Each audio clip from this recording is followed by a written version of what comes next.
Vamos começar os trabalhos, né? Bom dia a todos. Sejam todos muito bem-vindos aqui a essa palestra para comentar sobre a reforma da Previdência. Eu sou o professor Rodrigo Langoni, juntamente aqui com o professor Anderson Coelho. Vamos bater um papo, né? Uma conversa bem descontraída sobre essa reforma previdenciária, botando alguns pontos polêmicos, conversando sobre esses pontos polêmicos. E também para anunciar nosso congresso de Direito Previdenciário e Direito do Trabalho, que será realizado no dia 19 e 20 de setembro. Agora já está chegando pertinho, né? A gente começou esse projeto desde o início do ano, aliás, desde dezembro, na verdade, a organização, e estamos preparando esse congresso aí para bastante discussão sobre direito previdenciário. Mas eu queria indicar para vocês algumas informações sobre algumas surpresas que teremos aqui. Vamos trabalhar com todo mundo aqui algumas surpresas sobre o congresso.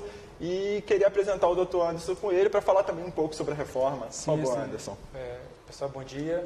Prazer imenso ter sido convidado aí pelo Fábio Souza, pelo IDS, pela Silvia e ter sido indicado também pelo Dr. Rodrigo Langoni, um grande professor, mestre do Direito Previdenciário. Dizer assim que achei salutar essa proposta do IDS de fazer um primeiro congresso de Direito Previdenciário e do Trabalho. Eu costumo dizer que é o seguinte, que é muito importante que os colegas se especializem, como vocês estão aqui fazendo, né? Buscando curso, buscando ouvir vários colegas, vários temas, de vários focos diferentes, né? O copo, pela metade, pode estar meio cheio ou meio vazio, depende da forma como nós o vemos. E é uma oportunidade ímpar essa do Congresso, tá?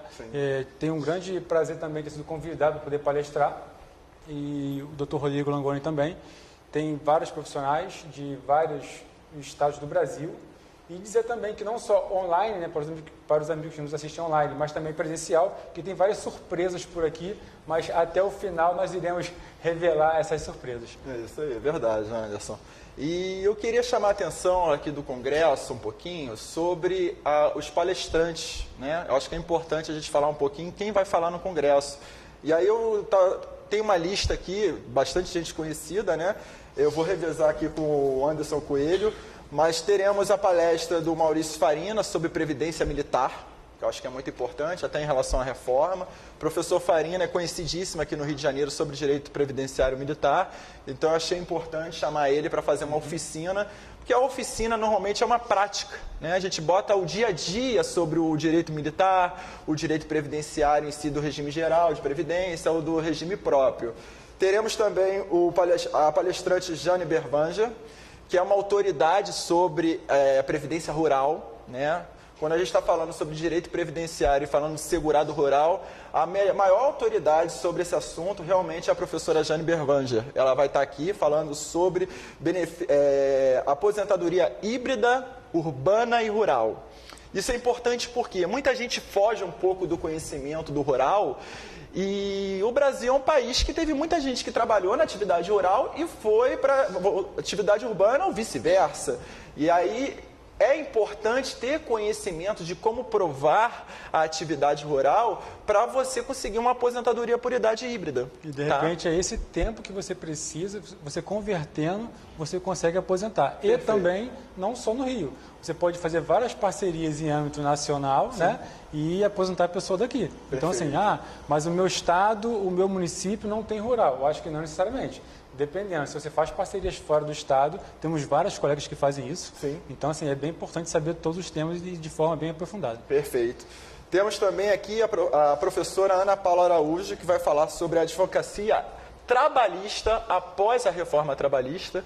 Uma grande incógnita, né? As pessoas hoje em dia perguntam, será que acabou a justiça do trabalho? Eu acho que não acabou a justiça do trabalho, mas sim está exigindo mais um advogado especialista em direito trabalhista, né? E processual também, né? Muito importante agora. O advogado trabalhista ele tem que focar no direito processual de uma forma mais com um conteúdo mais aprofundado, justamente para evitar a questão de sucumbências e delimitar os pedidos das reclamações trabalhistas. Tem mais algum professor? Anderson. A advocacia tem a Gisele Kravinski, né, de Santa Catarina, que vai falar sobre incidentes de resoluções e demandas repetitivas, né? Eu falarei sobre estudo de casos práticos no processo judicial, né? Assim, são casos assim, bem interessantes, né, Rodrigo? Você até se interessou, né? A verdade é o seguinte, eu pedi para o professor Anderson Coelho ministrar uma oficina sobre provas práticas previdenciárias. E aí é muito legal essa oficina porque ele vai responder algumas questões que é uma incógnita eterna. Por exemplo, o que é início de prova material? Porque a gente fica lendo na lei lá, início de prova material, mas o que seria isso? E aí a responsabilidade sobre como é essa prova material vai ficar com o Anderson Coelho, né? A ideia é pensar fora da caixa, né? A gente tem aquela prova tarifada ali, pensar só daquele jeito, aquelas provas assim bem carimbadas. E a ideia é pensar um pouco fora da caixa. É buscar, eu costumo dizer que o atendimento que vocês fazem, a especialização, que é o que vocês estão fazendo aqui, e o foco naquilo que vocês querem é de fundamental importância. Então, eu não vou falar aqui para poder não adiantar, mas são casos assim, bem legais, bem interessantes, que assim, tenho certeza que irá ajudar muito vocês. No dia a dia, né? É verdade. Mais um professor muito bacana que eu estou junto com o Anderson, a gente chamou do Sul, né? É o Alexandre Triquez. Vocês conhecem o professor Alexandre Triquez? Ele é muito conhecido no processo administrativo previdenciário. E aí eu falei com o Triquez assim, Triquez, eu preciso que você traduza o CNIS. Isso é importantíssimo, né? Todo advogado previdenciarista, ele tem que entender o CNIS, ler, fazer a leitura. É que nem um médico, né? Ele vai pegar o exame, o raio-x. Como é que eu vou traduzir o que está escrito, a visão do INSS? Porque o CNIS é a visão do INSS. Quando a gente atende no escritório, o que acontece no dia a dia? O primeiro documento que o advogado previdenciarista pede é o CNIS, o Cadastro Nacional de Informações Sociais. E nesse documento tem toda a informação, a visão do INSS. Porque o seu cliente, ele chega no escritório e dá a visão dele, não é isso? Ele fala a verdade dele. Vamos descobrir a verdade do INSS e tentar corrigir, na grande maioria das vezes, o CNIS. E aí, nessa parte, eu chamei o Alexandre Triquez, porque eu acho que ele é fundamental nessa questão de tradução das siglas, das informações do CNIS, até para que o advogado tenha segurança na hora do atendimento com o cliente e verificar qual é o problema. Eu vou falar com vocês, assim, 90% das soluções estão ali na correção do CNIS. Uma outra coisa importante também, não sei vocês aqui, mas a maior parte da advocacia previdenciária tem aquele seguinte pensamento. Eu vou pegar o indeferimento do benefício no INSS e vou ajuizar a ação. Assim, eu estou para dizer para vocês que eu não penso bem assim. Hoje, 90% dos meus processos são no âmbito administrativo, não são no âmbito judicial. Muitas das vezes, nós temos decisões melhores no âmbito administrativo do que no judicial. Então, assim, o professor Alexandre, do Triquez, ele vai falar de CNIS, mas também irá fazer um panorama a respeito do processo administrativo previdenciário que, torno a dizer para vocês, eu acho de suma importância atuar na esfera administrativa. Outro professor bacana do Sul, que eu estou trazendo de Curitiba, é o Leonardo Zicarelli. Ele vai falar sobre limbo jurídico. É outro tema de suma importância. Previdenciário trabalhista. Eu costumo dizer o seguinte, que tem aquele filé, que é aquela lacuna entre o direito trabalhista e o direito previdenciário. E não só tem o limbo.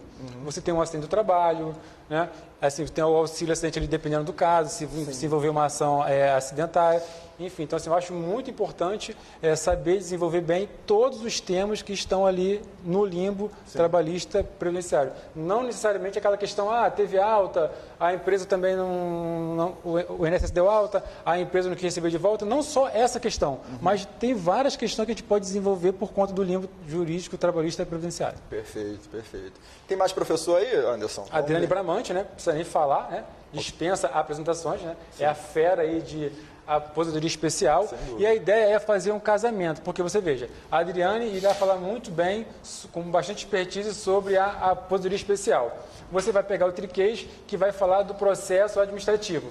Já vou adiantar aqui, Sérgio Pimenta, né, que atua com a aposentadoria especial no âmbito administrativo. Ele só atua no âmbito administrativo e só atua com a aposentadoria especial. Só 25 anos que ele tem experiência, né? Só. Então, assim, você vai juntar assim, vários quebra-cabeça e a ideia é que a pessoa assim, sai do Congresso com bastante informações para poder atuar na prática, né? Sem dúvida, sem dúvida. Bom, um professor querido que eu consegui, assim, com muita vontade de chamar, foi o professor Rafael Valdric. Sim. Né? O professor Rafael Valdric, ele está fazendo doutorado agora aqui na UERJ, né? Um fenômeno, uma pessoa incrível, né? E ele é muito fera, ele é conselheiro do Conselho de Recursos da Previdência Social no âmbito administrativo. feríssima, um cara assim formidável, e aí eu pedi para ele falar sobre uma questão muito importante. Prova no tempo de contribuição. Sim. Né? Qual é a função do advogado? Facilitar a vida do juízo, não é isso? Então, quais são as provas que eu vou ter que apresentar para provar o tempo de contribuição? Essa tarefa eu deixei com o Rafael, ele está vindo diretamente de Santa Catarina, vem para o Rio de Janeiro, ele aceitou o meu convite, fiquei muito feliz e eu tenho certeza que vocês vão adorar a oficina dele. Aliás, a oficina dele já está bombando, é uma das mais procuradas. Eu recomendo, tá? Eu vou fazer a oficina de benefícios de prestação continuada, mas eu recomendo a oficina do Rafael também, que é formidável. Quem mais? A Alzira Cândia, né, contadora. Um grande problema que os colegas que já atuam no direito previdenciário é na hora de fazer cálculo, né? Então, assim, né, fatalmente é isso. Então, com certeza, assim, e ela vai falar sobre atividades concomitantes. Então, aquele trabalhador que trabalhou em 2 lugares ao mesmo tempo, é que ele conta ou não conta? Se conta, como conta, entendeu? Então, assim, ela irá falar, assim, com bastante expertise a respeito disso. Isso acontece muito com atividade de médico, Sim, dentista, que professor. trabalha com vários planos de saúde, e aí tem aquelas contribuições. E aí como é que vai ficar? Vai somar as contribuições? Vai ser proporcional? O INSS faz de uma forma, e na justiça, tá? Então isso aí vai ficar com ela, esse ponto aí. Vamos tem lá. limitação do teto, não tem? Exatamente. Soluções possíveis para aposentadoria por idade, com a querida amiga Valéria Araújo, também expert no tema, presidente da Comissão de Previdenciário do MEA. A reforma trabalhista e suas repercussões nas contribuições previdenciárias com o Kerli também é um fenômeno, né? Sim, fenômeno. Ele é auditor fiscal da Receita Federal, tá? E esse tema aqui, responsabilidade civil do empregador nas demandas acidentárias, que foi o que eu falei do limbo, já é um tema que tem a ver com o limbo. Sim. Professor Daniele Mota, que inclusive iremos fazer uma live, acompanhe, não sei se estão acompanhando no site do DS, estamos escolhendo vários professores e tentando abordar os temas que a gente acha que é de suma importância. Iria falar com ela no dia 18 a respeito de acidente do trabalho. Vai ser só uma canja aí, falar um pouquinho, né, para poder fomentar o projeto. Perfeito. Vai lá, fala aí. Bom, aí eu sou suspeito, também vou ministrar mais uma oficina de benefício por incapacidade no pente fino. Né? Atualmente está passando, foi confirmada a medida provisória 871, né? E vamos ver o que vai dar com essa medida provisória.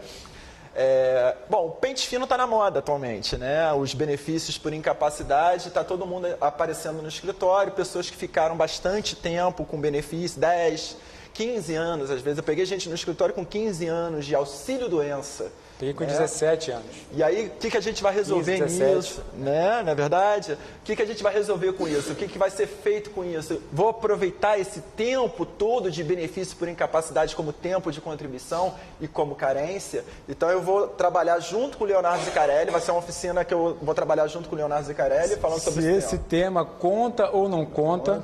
Para efeito de carência, né? Como está o entendimento atual, né? Sim. Tem tipo tudo que é lado, né? Mas tem muita discussão sobre esse ponto, né? Bom, tem o Sérgio Pimenta e tem o professor Rodolfo Hartmann, que ele é juiz federal aqui do Rio de Janeiro, que ele vai falar sobre execução e contratos de honorários no processo previdenciário, né? Sobre a questão da intervenção do magistrado nos contratos de honorários também, ele vai comentar sobre isso. E também teremos, essas são as oficinas, né? São as oficinas práticas. No segundo dia teremos palestras, né, com os grandes professores. Só para vocês terem uma ideia, eu consegui botar o Rafael Valdris para falar sobre o direito fundamental ao bom processo administrativo. Então ele é fera, o processo administrativo é com ele, tá? Ele vai dar várias dicas para o pessoal. Palestrante também trabalhista Joaquim Mentor, também vai ser falado, também sobre desafios previdenciários e trabalhistas da urbanização, né? Agora é o tema da moda, né?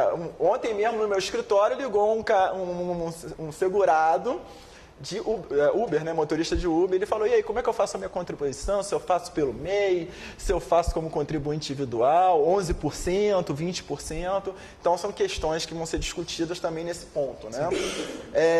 Os impactos do E-Social na aposentadoria especial. Quem poderia fazer essa palestra? Nada mais, nada menos que a Adriane Bramante. A aposentadoria especial é para ela. A responsabilidade toda é dela, tá? Mas eu tenho certeza que ela vai cumprir essa responsabilidade com bastante cuidado, né? Com muito zelo. Planejamento previdenciário. Perfeito. Doutor Roberto de Carvalho, né, o presidente do IAPREV, feríssima nesse planejamento previdenciário. E vamos agora entrar no nosso tema, né? Vamos começar a falar sobre a reforma? Vamos falar sobre a reforma. Já teve aí uma boa divulgação de quem são os professores, até para as pessoas conhecerem um pouco do histórico deles e tudo, né? Bom, senhores... Desculpa, se eu não me engano, tem uma diferença para quem está presencial e para quem está online. Se eu não me engano, 30% de desconto para o Congresso, né? Exatamente, tá? Quem Fora tá as online, surpresas que iremos dar aqui no final. No finalzinho a gente tem uma surpresinha aí para vocês, tá bom? Gente, vamos falar então sobre a reforma previdenciária, PEC 06, né? É bastante polêmica, muita discussão política. O Brasil parou em razão da reforma previdenciária, como se a reforma previdenciária resolvesse todos os problemas do nosso país, né? Nós tivemos aquela reforma trabalhista. Quando ocorreu a época da reforma trabalhista, falaram que ia gerar muitos empregos, né? Que ia surgir muitos empregos no Brasil, e a gente está vendo que não mudou alguma coisa? Não, só piorou, né? Pois é. Aí agora tem a reforma previdenciária. Será que vai mudar com a reforma previdenciária? Verdade? Vamos lá, o que você acha, Anderson? Pois é, assim, eu penso o seguinte, eu acho que não há dúvida, né, pelo menos a grande maioria, que a reforma tem que ser feita. Sim. O X da questão é essa reforma que tem que ser feita? Eu acho que esse que é o X da questão. Quer ver um exemplo? A gente fala da DRU, né? Desvinculação das receitas da União. Então, Perfeito. começou no governo Lula, governo Dilma lá e tal, que 20% das despesas da Seguridade Social, ou melhor, das receitas da Seguridade Social, seriam transferidas para o Tesouro. Então, o governo pode gastar com o que quiser esses valores. Fica desvinculado. Então, fica desvinculado. Então, começou com 20% no governo Lula, prorrogou, Dilma, e no governo Temer, esse valor de 20% ele aumentou para 30%. Então, fica aquela questão, se há déficit, como que você aumenta? Entendeu? O gasto, então, assim, né? Isso aqui, pessoal, eu não estou aqui defendendo o governo A e não estou defendendo o governo B. O que nós estamos fazendo aqui é fomentando o debate para poder desenvolver discussão e cada um chegar à sua opinião. Sim. Então, será que uma opção não seria tirar esse desconto da Seguridade Social? Seria uma opção, porque já que está dizendo que há déficit e tem receita, então pare de descontar esses valores. Agora, o governo pode falar o seguinte, não, mas nós já estamos contando com essa receita. Então, fale a verdade. Então, explique, olha, nós estamos no sufoco, não temos mais de onde tirar, já estamos contando com esse dinheiro. Então, passe isso para a sociedade. Sim. E outra coisa, assim, que eu acho que é o que mais incomoda, porque participando de um congresso, né, na semana passada, e falaram o seguinte, mas nos apresente uma contraproposta, o governo falava, nos apresente uma proposta, mas como que nós, especialistas do direito previdenciário, vamos apresentar uma contraproposta se nós não sabemos dos números? Se há déficit, mostre o déficit. Então, nós não conseguimos fazer um contraponto na pensão por morte, nós não conseguimos fazer um contraponto na invalidez. Por quê? Porque nós não sabemos dos números na realidade. Então, assim, eu acho que a partir do momento que nós saibamos o que vai acontecer com a DRU, o que vai acontecer com os dados atuariais, com os detalhes lá, aí sim, com base nisso, os principais nomes do direito previdenciário, juntamente com os principais institutos, né? Sim. Agora nós sabemos da realidade. Então, com base nisso, nós podemos fazer uma reforma. Porque eu tenho certeza que essa reforma atual, ela está bastante agressiva. Ela está pior do que era do Temer. Sentimos saudade da reforma do Temer. Essa que é a realidade, entendeu? Mas, por um outro lado, estamos falando também de política. Então, ele botou várias questões lá que não tinha nada a ver. Colocou a questão dos 40% lá do fundo de garantia, enfim, situações, botou a questão da capitalização, que é muito discutido. Assim, a capitalização é boa ou é ruim? Enfim, né? Vai ser falado. Não deu enfim, não deu certo em vários países. Será aqui que vai dar certo? Vários países estão voltando atrás. Sim. Então, será que é essa reforma que nós queremos? Então, eu acho também que a sociedade não tem noção do que é reforma. Não tem noção. Sim. Eu conversava nesse final de semana com um amigo, né? E ele falou assim, não, mas a reforma é necessária, porque precisa equalizar as contas. Sim, mas eu falei para ele, mas você sabe como é que vai ficar o BPC? Você sabe como é que vai ficar a pensão por morte? Você sabe quando vai ficar invalidez? Então, assim, não sei, vai ficar assim, não, não é isso não. É isso sim. É isso sim. Então, eu acho que o mais importante é que nós possamos nos alimentar de informação para que possamos passar para o público, né? E aí o público, sim, definir, a sociedade, enfim, definir o que ela acha melhor para si. Eu botei até uma plaquinha aqui, né? Pare, né? Eu acho que é pare de falar, Anderson. Ele sabia que eu ia... Tranquilo, não é isso não. Mas eu acho que é um momento de reflexão, eu acho que falta um pouco de transparência, né? Nosso país tem esse problema, né? Não joga a carta no baralho de correto, como está o jogo, fica com muita informação, assim, disse-me disse, a gente não tem uma transparência, uma forma clara de como está a situação. Bom, forma clara para mim é na rua. Eu vejo no dia a dia, né? No dia a dia a gente vê várias lojas fechando, várias empresas fechando, mas isso tem razão com a Previdência? Será que é isso o problema? A Previdência vai influenciar nesse ponto, né? Um pouco sim, na questão de empregabilidade, porque realmente as empresas têm as contribuições muito pesadas em relação a emprego, mas não é só isso, né? O grande emprego hoje em dia no mercado é só de prestação de serviço. A verdade é essa no nosso país. Quem é responsável hoje em dia pela empregabilidade, hoje em dia, são as prestadoras de serviços. Isso é notório, a gente vê no dia a dia. Mas a ideia fundamental que eu botei o pare é a reforma da Previdência é uma reforma de governo, não é de política, certo? O que eu quero dizer? A Previdência é de Estado, né? Independente de posições políticas, a gente tem que entender que isso é nosso.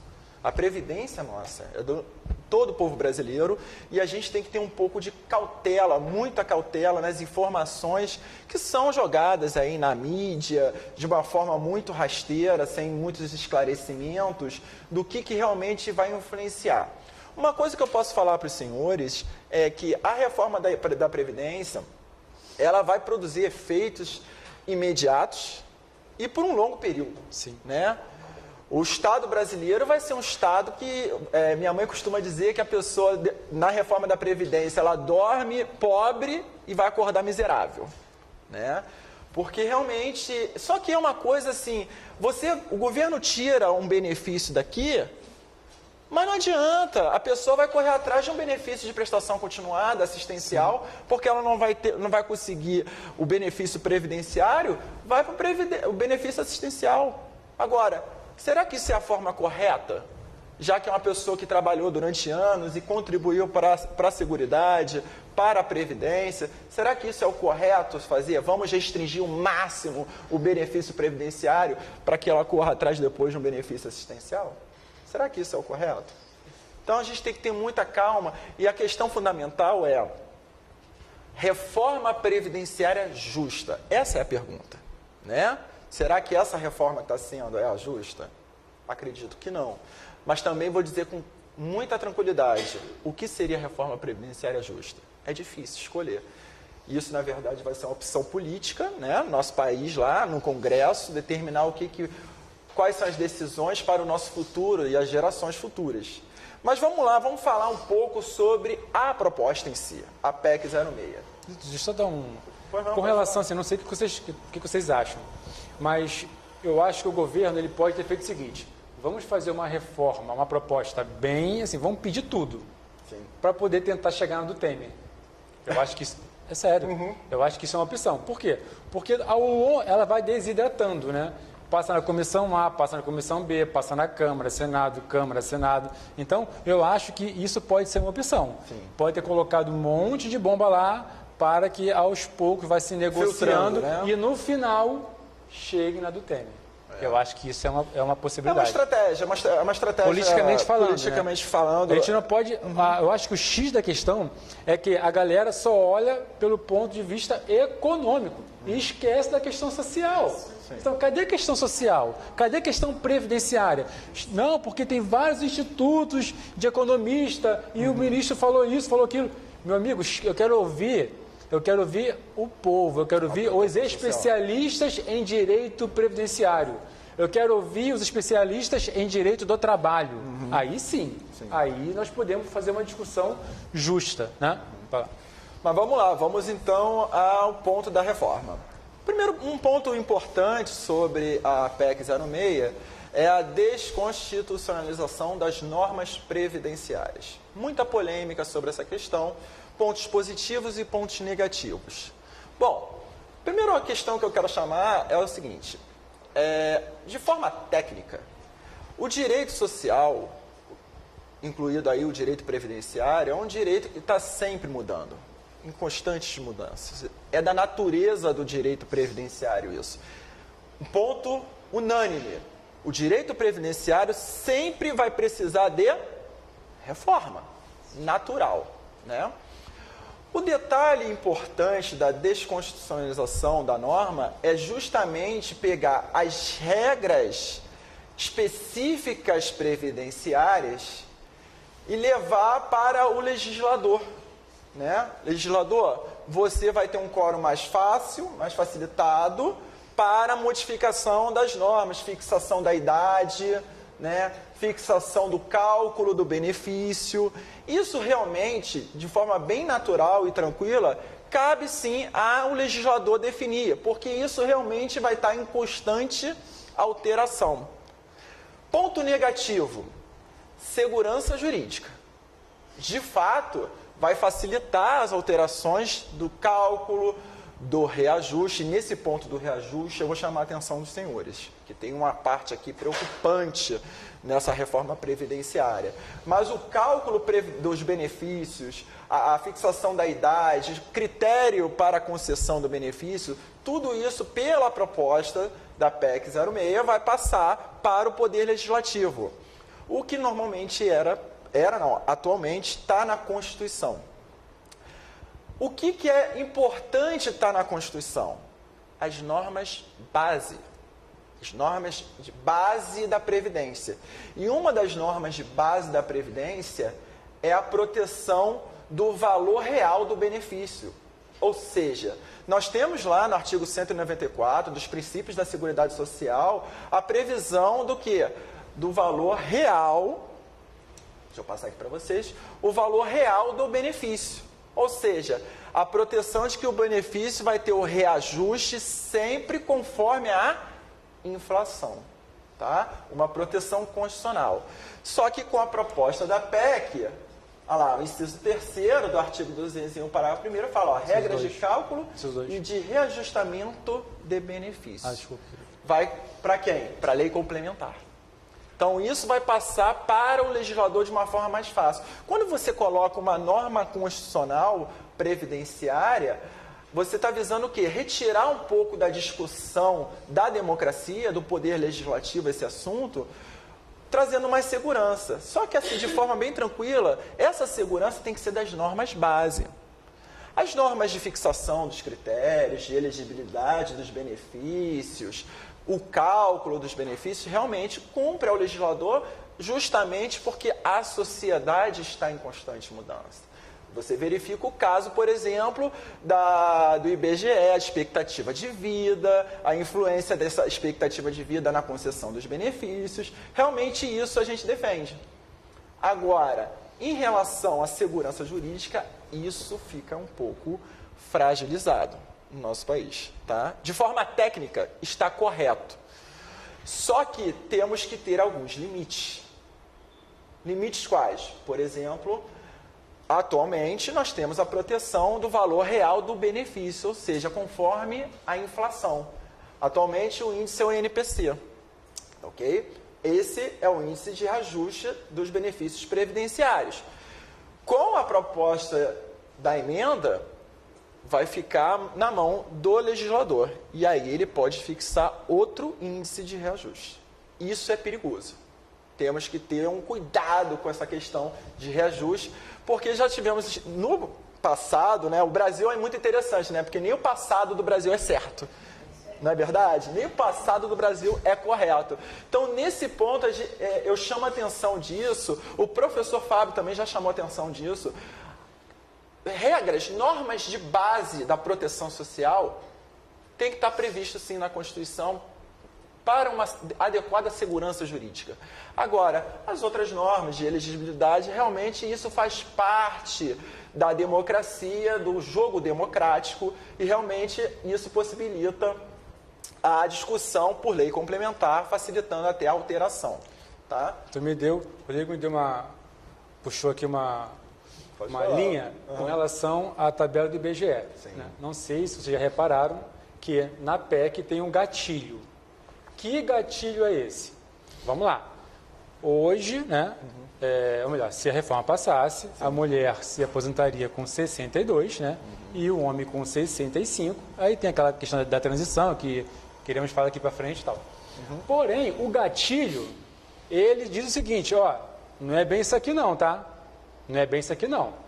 Se houver modificação na expectativa de vida, o que vai acontecer? Essa idade ela vai subir. Exatamente. Então peraí, Anderson, mas o BPC vai mudar agora para 60, né, tal, e depois 70. Ah, tá, peraí.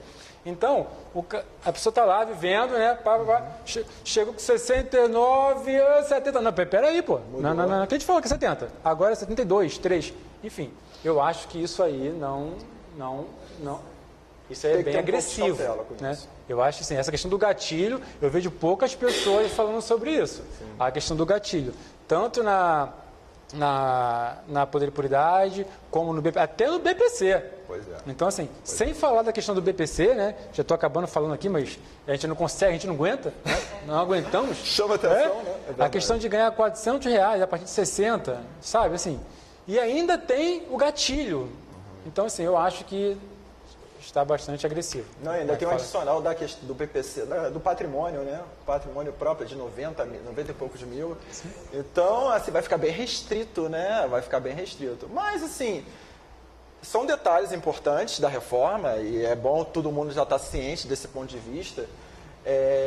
Mas, assim, de forma técnica, falamos aqui da desconstitucionalização das normas, uma forma natural. Sim. Pontos positivos, pontos negativos, como tudo na vida, né? O direito é assim, né? Não tem um lado certo ou errado. A gente tem que ver qual opção que vai ser adotada, né? Seguindo esse posicionamento, peraí, deixa eu passar aqui um pouquinho. Isso. Aqui eu botei para vocês aqui o artigo 201, parágrafo 4º, que fala do valor real, né? Com índice de correção INPC, para o regime geral, e o artigo 40, parágrafo 8º, para o regime próprio, tá? Então, é uma proteção, gente, constitucional, né? É uma regra de base, concordam comigo? É uma regra de base. Segurar que o reajuste do valor do benefício vai seguir o índice da inflação, conforme a inflação. Passando isso para o Poder Legislativo, fica um pouco complicado, né? Qual o índice que vamos adotar? Pois é. Né? Então, tem que ter um limite dessa desconstitucionalização das normas previdenciárias. Eu acho o seguinte, a alegação do governo é que, deixando tudo na Constituição, tem mais dificuldade de se mexer. Sim, sim. Mas essa que é a ideia. Justamente essa que é a ideia. Parece um pouco um cheque branco, né? Porque se você colocar isso em norma infralegal, né, lei ordinária, tem mais facilidade de aprovação. Sim. Quanto mais facilidade de aprovação, menor a segurança jurídica. Sim, né? Esse que é o ponto que eu estou chamando a atenção nisso, de segurança jurídica. Por um lado, você botar as normas direto na Constituição, você retira do Estado democrático o debate, né, sobre essa discussão. Tem mais segurança. Mas aí que está. O ponto-chave o direito previdenciário, ele está sempre em constante mudança.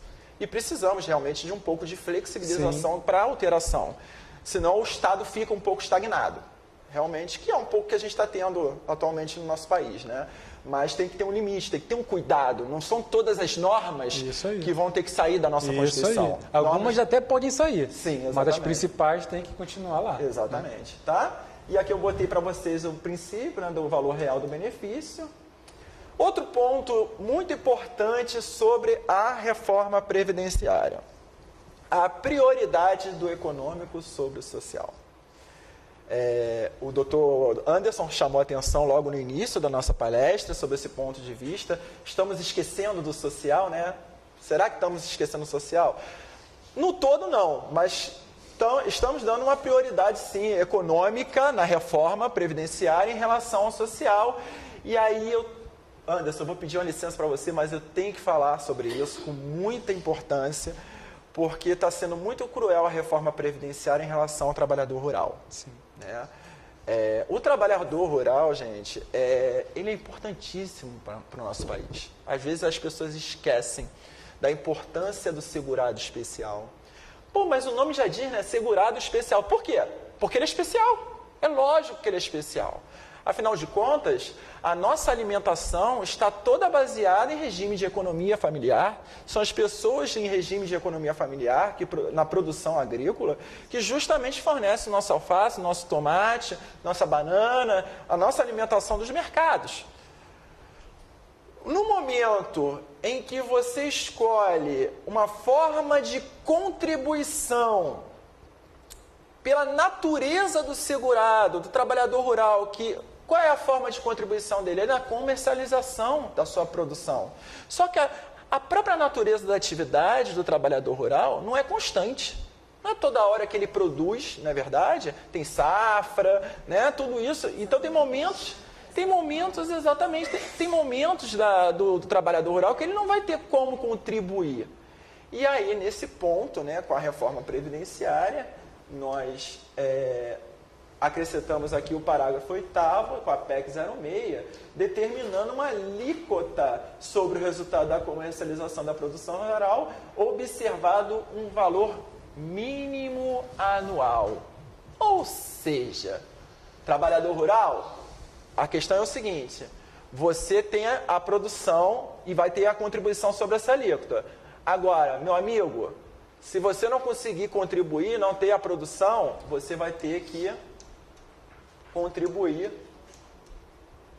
com um valor de até R$600 anual, senão não conta como contribuição. Então, aquilo que é ligado justamente para a própria natureza da atividade do segurado especial, ou seja, ele contribui de acordo com a produção, a comercialização dos seus produtos, né, produtos rurais, fica um pouco modificado com a PEC 06, criando uma nova forma de contribuição, ou seja, quase que com um contribuinte individual, né, que a gente vai ter que fazer o carnezinho, fazer a contribuição com carnê. Culturalmente eles estão preparados para isso? E aí olha só que coisa interessante, em caso de ausência de comercialização da produção, ou não ter sido alcançado o recolhimento mínimo da contribuição, deverá ser realizado o recolhimento do valor integral ou a complementação, a diferença dos valores, previsto até 30 de junho do exercício financeiro seguinte. Então, se ele não contribuir, não vai contar, nem para manutenção de qualidade de segurado. Se o urbano não sabe o que é planejamento previdenciário, quiçá o rural. Agora, uma outra coisa, o Dr. Fábio Souza, ele falava da dificuldade que é de julgar, né? Você tem lá na TNU, sim, que são 2 representantes, né, de cada TRF, né, e compõe ali. Então, ali tem pessoas de vários estados, de várias regiões. Então, trazendo para cá, né, eu acho que a maior dificuldade também da reforma é você atender de forma equânime todo mundo. Né? Então, assim, eu acho que o trabalhador rural do Nordeste, ele é diferente do trabalhador rural do Sul, por conta da própria natureza e tal. Então, assim, eu acho que essa questão do rural tem que ser analisada assim, de uma forma assim, com bastante carinho, cuidado, cautela, para que consigamos, pelo menos, diminuir a diferença de cada estado brasileiro, entendeu? Eu acho que tem que ter um pouquinho de cautela com relação a isso. Sim, e a cautela também é importante porque as pessoas pensam assim, não, mas olha só, o que o trabalhador rural vai influenciar na minha vida? Simples. Tudo. Se você não tem essa proteção constitucional do trabalhador rural, o que ele vai fazer? Ele vai continuar produzindo? Aí vai faltar alimentação. O que vai acontecer com a alimentação? Inflação, gente. Inflação. É lógico. Uma coisa puxa a outra. Não é verdade? Então, se você está prejudicando uma classe de trabalhadores que são fundamentais para a alimentação do nosso país, ou vocês acham que as grandes produções agrícolas vai aparecer no seu mercado? Aquela safra lá do Globo Rural que aparece lá imensa, aquilo é para exportação, né? Que também tem sua importância econômica para o nosso país. Mas para a alimentação interna da nossa população, é o trabalhador rural, o segurado especial, que tem fundamental importância na questão da atividade e produção da nossa alimentação. E esse daí ainda é o aspecto econômico, né? Pois e é. o aspecto social? Pois Porque isso aí vai ser um reflexo a médio prazo, mais ou menos. E como que fica aquele segurado social, né? Aquele segurado especial, que ele não consegue se aposentar, ir naquele sol quente, com a mão toda, né? Toda rachada, Pois é. arando a terra, enfim, assim, eu acho que... É muito interessante, olha só que coisa importante. Lembra que eu falei no início da palestra sobre a aposentadoria por idade híbrida? Se hoje o legislador possibilitou a utilização de tempo rural e tempo urbano sem essa previsão de contribuição do segurado especial, nessa atual, né, com a legislação atual, então é porque teve muito êxodo rural. Muita gente saiu da atividade rural e foi para a atividade urbana, né? Com isso aqui, praticamente, a atividade rural vai... Entendeu? Então tem que ter muita cautela. Se na própria legislação, por decisões judiciais, já foi interpretado a utilização de atividade urbana e rural e vice-versa, para a concessão de uma aposentadoria por idade nos tempos atuais, com isso aqui então, gente. Outra coisa da minha dica, eles falam o seguinte: mas tem muita fraude no campo. Combata a fraude. Fiscalização. Né? Faça a fiscalização. Mude os métodos. Agora, vai pagar. O coletivo é que vai pagar, então? É isso que eu acho errado, Aí sabe? tem sempre aquela pessoa falando assim, o mais fraco, sobra sempre o mais fraco. Pois é, né? pente fino. Não, porque tem muita fraude. Tá, mas foram feitos, isso há uns 6 meses atrás, 200 mil pente fino. Cancelaram 160, né? 20 por ausência, só aprovaram 20 mil. Então, desses 160 mil eram fraude? Quanto desse universo era fraude? Então, isso que eu acho que é da questão. Os argumentos que não convencem. Porque se eles falam o seguinte, não, olha, tem um número elevado de fraude, está vendo aqui, comprovado. Beleza, então vamos combater. Você é a favor da fraude? É que ninguém é a favor da fraude. Mas os argumentos que são pobres. Sim. E a ideia também, assim, eu tive muito cuidado com o direito previdenciário, porque a previdência é um patrimônio nacional, não é isso? Todos, como é que a gente se torna segurado da previdência social? Com o exercício da atividade laboral, não é isso? Lícita, né? Vamos lá, lícita. Tem que botar entre parênteses, lícita. Né? Mas o exercício de atividade laboral, bastou trabalhar, você vira um segurado da previdência, né? E é um dinheiro nosso. É política pública. A gente tem que proteger o patrimônio nosso, que é o direito previdenciário. Então, eu sou radicalmente contra a fraude, claro, porque está mexendo com o nosso dinheiro. Está todo mundo contribuindo. É um condomínio isso aqui, né? Está todo mundo apoiando ali por um bem maior, que é a proteção social. Então, assim, em relação à fraude, claro, a gente tem que proteger em relação à fraude, mas nem tudo é fraude. Tem que ter um pouco de cautela. A gente está falando muito de cautela, né, aqui, né? Mas já viu que previdenciário... O nome previdenciário já é cautela, né? Total, né? Gente, outra questão aqui é a cumulatividade, né? A proposta de emenda, ela está vedando a acumulação de aposentadoria de regime próprio. Aqui até a proposta da PEC 06 está pegando mais leve do que a proposta do Temer. Né? Porque, na verdade, aqui ela alterou em relação à discussão que teve com a proposta do Temer, que não queria acumular aposentadoria de regimes, independente de qualquer coisa, qualquer regime. E aqui aliviou um pouquinho, né? Um pouquinho só. O que aconteceu aqui? Na verdade, você aqui está com impedimento de uma acumulação do regime próprio. Um exemplo prático.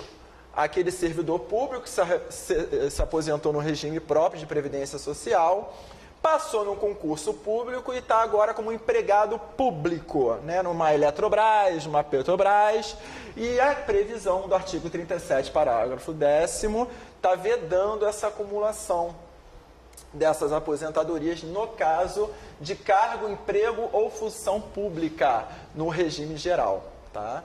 Ele vai até ter direito a se aposentar, só não vai ter direito a receber a aposentadoria. De fato, na prática, não há essa cumulatividade das aposentadorias, nesse caso de cargo, função e emprego público. isso encaixa direitinho para muita gente que trabalha nas estatais, né, que são aposentados até que trabalhavam no regime próprio, passaram no concurso e aí não vão poder aposentar no regime geral, tá ok? Oi? Ela perguntou aqui do recolhimento. O recolhimento. Pois é.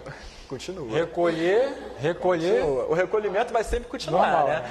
Até em razão da solidariedade. Exatamente. Entendeu? Em razão da solidariedade, né? No caso da desaposentação, o Anderson acompanhou bem, né?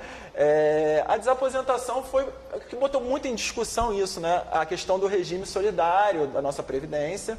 Você está pagando a contribuição previdenciária não para a sua aposentadoria, mas para toda a seguridade social, a proteção da saúde e da assistência social também, né? Porque a seguridade social compreende assistência, saúde e previdência. Quando você está contribuindo na previdência, você está contribuindo para todo o sistema. Essa foi a lógica da desaposentação e o argumento de defesa do governo, justamente para não conceder a renúncia e uma nova aposentadoria. Como advogado brasileiro não desiste nunca, né? Então, morreu a desaposentação, mas veio a transformação da aposentadoria. É uma outra tese, né? É uma outra tese, onde aquele trabalhador, aquele segurado que se aposentou por tempo de contribuição, muito novo, a desaposentação, ela usa, esse trabalhador ele continuou trabalhando, então refaz o cálculo. Na transformação, não, né? Ele se aposentou por tempo de contribuição, trabalhou mais de 15 anos, e no caso a mulher 60 e o homem 65 anos, então, em tese, ele poderia trocar, né, transformar o benefício. Lógico, desde que é mais vantajoso. Então, assim, o brasileiro tem disso, né? O advogado, então, assim, tem essa questão, tem essa outra tese ainda da... Sim, eles chamam de reaposentação ou opção pelo melhor benefício. Isso. Tem vários nomes, né? Na verdade, o que acontece? O Anderson chamou bem a atenção. No caso da desaposentação, quando você renunciava ao benefício, você usava aquele tempo que você utilizou para a aposentadoria antiga, somando o tempo de contribuição depois da aposentadoria. Então, você juntava todo esse tempo e aí entrava com uma nova aposentadoria. Com a reaposentação ou escolha do melhor benefício, você ignora o tempo que você utilizou na antiga aposentadoria e utiliza o novo tempo, tá? Só para ficar claro para vocês dessa nova tese, essa discussão, que é uma tese jurídica, que fique bem claro, tá? Então, tese jurídica... Tem decisões favoráveis no Rio. Sim. Já tem favoráveis no Rio. Né? Agora é aquele detalhe, né? Bunda de neném, cabeça de juiz, a gente nunca sabe o que vai dar, né? Mas é uma tese jurídica válida, né? E é interessante. Eu só recomendo que quando coloque isso na inicial, explique, se possível, despache o juiz, dizendo, olha, não é desaposentação. Se possível, coloque um gráfico, tá? É sério. Se possível, coloque um gráfico mesmo, porque confunde. Os conceitos se confundem. E uma outra dica aqui, eu aconselho, é colocar, não sei se os colegas já utilizam, o pessoal de casa, QR Code na inicial. Quer dizer, você vai colocar um QR Code na sua inicial e você vai fazer um vídeo de 1 minuto, de 2 minutos, explicando o que é aquele seu caso ali. Isso serve para qualquer caso. Sim. Mas se for falando da transformação, nós falamos aqui em 2 minutos o que é. Então, o juiz vai entender. Ah, entendi. Então, assim, eu acho que além de ser uma inovação, isso explica, né? Chama atenção. Chama atenção. Não, é verdade. Quando você está fazendo uma petição inicial, o professor Fábio fala sempre isso, né?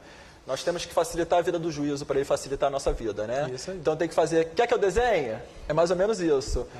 Eu uso muito ementa na inicial, tá? Isso funciona bem, ótimo, facilita a vida do juiz, porque ele pega a inicial, vê a ementa ali, igual aposentadoria, vigilante, já bota o termo, o que você está discutindo no assunto, tal, ele já sabe o que é o assunto, facilita a sua vida, facilita a vida do juízo, tá? E aí ele já tem o posicionamento dele, ele já bota e bola para frente, favorável ou não, mas é mais rápido, acelera o procedimento, tá bom?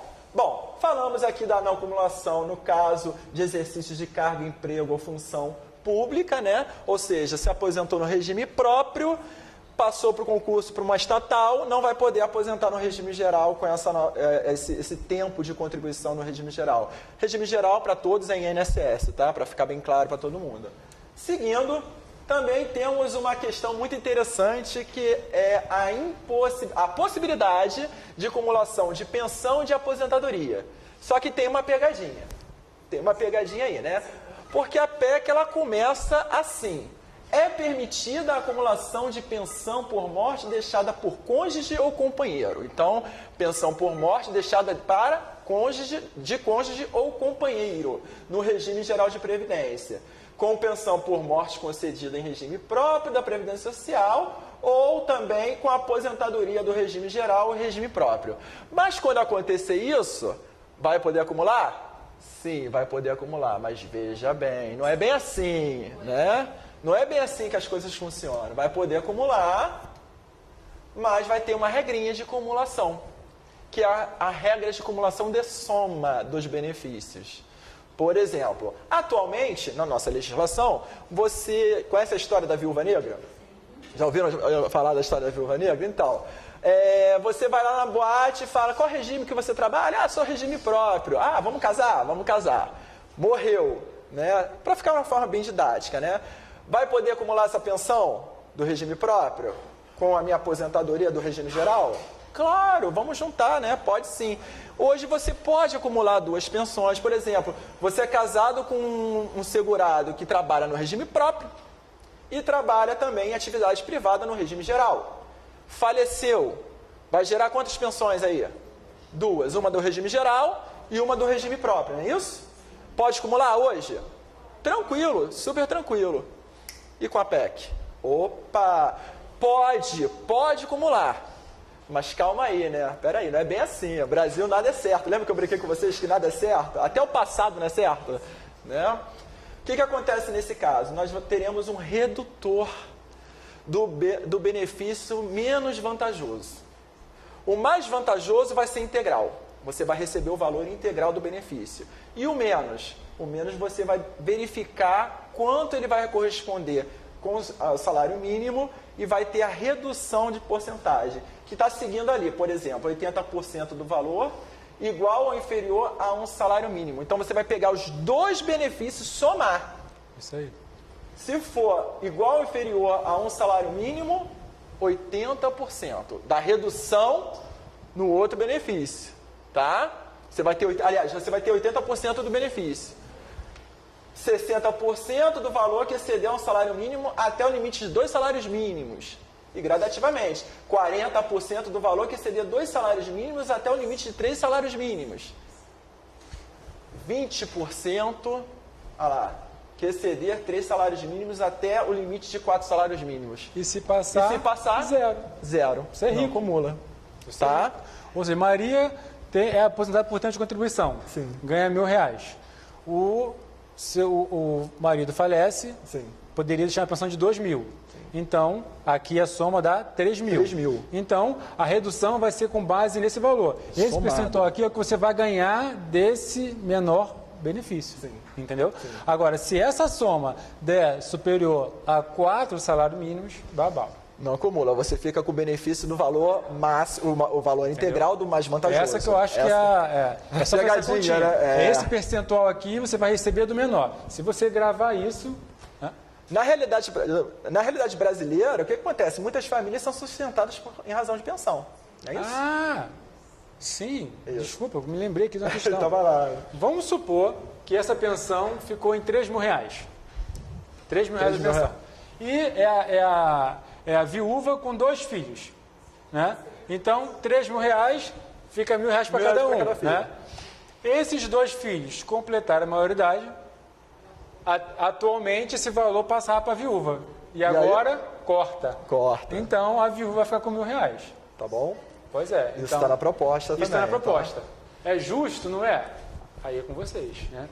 Na verdade, aqui a gente está tentando esclarecer, né, tirar dúvidas sobre o ponto da reforma. Claro que todo mundo sabe que a reforma está vindo com muita restrição ao direito social, mas assim, é importante chamar a atenção disso porque tem muita gente que não tem essa informação. Pois não? Até tem a ver com filhos, só que no caso é ex-esposa e atual, é um caso do meu pai. Uhum.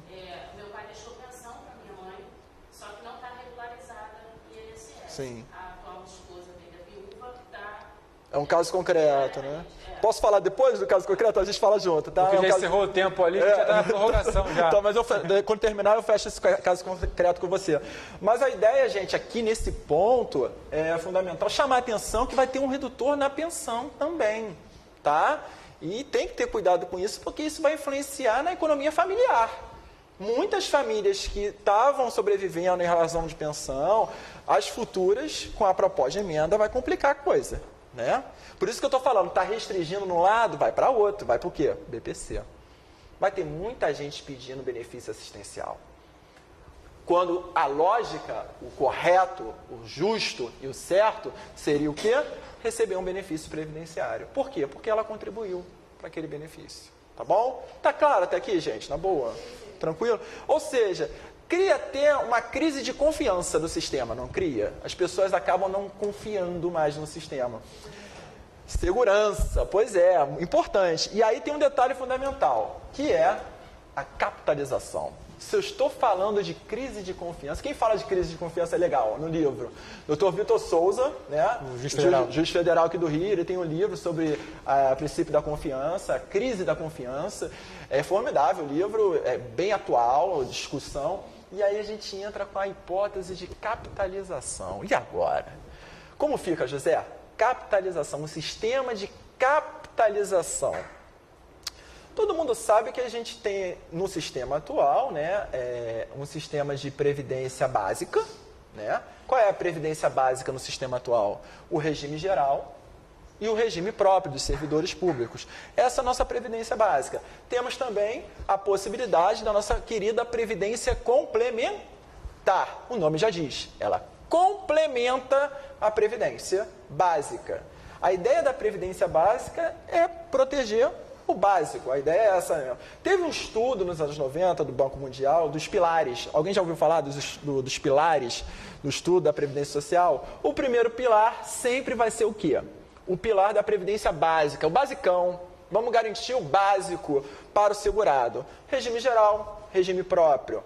Depois temos o segundo pilar. O que seria o segundo pilar?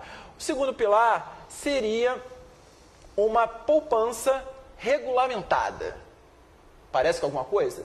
Parece. Com o quê? Previdência complementar. Não é isso? Regulamentada pelo Estado. O Estado fiscaliza a previdência complementar. E o terceiro pilar, que é a poupança básica, o investimento em imóveis, né, para garantir o seu futuro. Que até hoje é viável. Hoje em dia as pessoas fazem investimentos em ações e tudo, né, para se tornar sócio. Hoje está na moda investimento no XP, essas empresas aí fazendo investimento. Está bem na moda agora atualmente isso. Vai ser cultural isso, vai ter uma mudança de cultura, de poupança para... Exatamente. Agora, a capitalização, como é que fica? Bom, capitalização, crise de confiança. O histórico brasileiro é bom?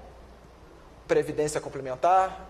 Um exemplo, Varig, né? A gente teve aquele caso da Varig, muita gente não, né, ficou numa situação crítica da previdência complementar, e aí surgiu essa crise de confiança no Brasil. O artigo 201-A está prevendo lá que a Lei Complementar de Iniciativa do Poder Executivo Federal instituirá novo regime de previdência social organizado no sistema de capitalização na modalidade de contribuição definida de caráter obrigatório. Essa é a regra permanente, né? É a regra que vai ser sendo criada justamente com a reforma da Previdência. Na verdade, senhores, seria uma Previdência INSS privada, mais ou menos um sistema capital, né? E aí teríamos essa contribuição definida para o básico. E olha que coisa interessante, seria o mais do mesmo, só mudaria a natureza, seria uma previdência de capitalização, sistema de capitalização, conta nocional, exatamente, básica, de proteção, e continuaria a venda da previdência complementar, tá? Qual é a grande discussão aqui? Confiança. Nós temos uma crise de confiança no nosso país em relação à previdência complementar e o caráter de capitalização, né, justamente porque está muito focado com aquela visão de banco, né, ou fundo de pensão, que é a natureza. Na verdade, isso aqui nada mais é que um fundo de pensão obrigatório geral, né? É isso que vai acontecer. A verdade é essa. Esse é o caráter de capitalização, tá? Tem aqui a garantia de um piso básico, ok? igual à Previdência Social, salário mínimo, olha lá, não inferior ao salário mínimo, igual ao regime geral, como temos hoje, só que de forma de capitalização, para benefícios que substituam os salários de contribuição. Até aí a regra atual, a mesma coisa, todos os benefícios que substituem salários de contribuição, mínimo, salário mínimo. Então, na verdade, vai mudar só a natureza, vai virar um sistema de capitalização, né? Uma conta com a contribuição direta, o que facilita o controle das verbas, né? Tem a previsão, isso é muito interessante, eu vou até voltar para vocês aqui. Olha só que interessante que está falando no artigo 201A da proposta da PEC. Vedada qualquer forma de uso compulsório dos recursos por parte do ente federativo. Não pode usar. Será? Brasil, a gente tem, como falou bem o professor Anderson, a DRU, não é isso? Não era para mexer no dinheiro. Fizemos lá a DRU. E está valendo até os dias de hoje, não está? Pois é. Será que vai vingar isso aqui? Eu achava é a crise de confiança. A capitalização, eu sou a favor, desde que não abra mão do RGPS. Sim, sim. Se os dois caminhassem junto... Sim, sim, seria bom, entendeu? O problema, o que nós temos aqui no Brasil é uma crise de confiança. Sim. E digo mais, a PEC tem uma previsão dos benefícios, ó, gestão das reservas por entidades de previdência públicas e privadas, tá?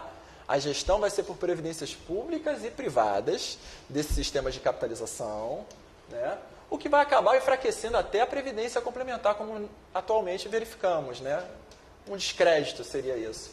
Olha que coisa interessante, os benefícios dessa nova previdência de capitalização, olha lá.